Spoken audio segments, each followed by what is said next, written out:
It's like someone looking at a stream.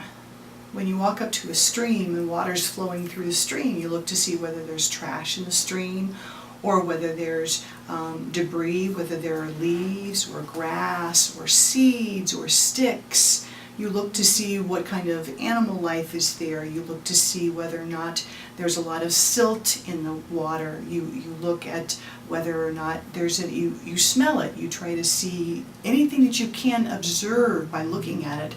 And that's what makes live blood different than what typically happens when you go to a doctor's office. When you go to a doctor's office, they draw blood. Most of the time it's preserved. It is sometimes treated chemically because they're trying to identify a particular condition within the blood that represents itself in a certain way. Yeah. When we look at the blood, we simply look at a drop of the live blood to see what's in it. That's what we're doing, and it's very different. Sometimes the medical world will put the blood sample through a computer so that it can be analyzed chemically. They will often count how many cells there are to find out whether your blood count is high or low. They will count how many white blood cells you have to determine whether or not there's some type of infection possibly in the body. They will also look to see whether or not your B cell count or your T cell count is high or low.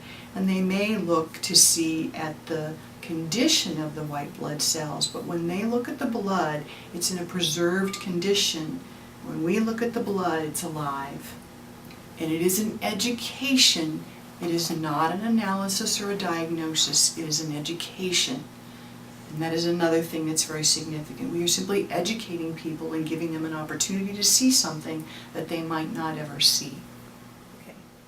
So these round structures that you see are red blood cells. All right? And this structure over here is a white blood cell. In this particular location, you see a cluster. Some people might refer to this as sugar and yeast. Some people who examine live blood refer to yeast as a parasite. Some people simply refer to it as sugar and yeast. It depends on their particular perspective. These stick-like structures are called fibrin. It's also known as inflammation. This is what can often cause pain in a person's joints or even their muscles. You will notice that this cell here is somewhat indented, more so than this cell over here. That may be due to a breakdown of the hemoglobin, which may be due to being low in iron.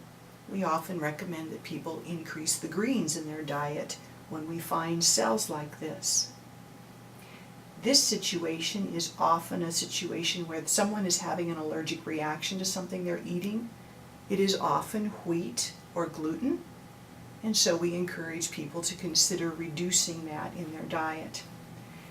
Sugar and yeast can also be because of wheat and gluten, but the sugar often comes from cookies, cakes, pies, pop, the additives we love to put in our Starbucks in the morning.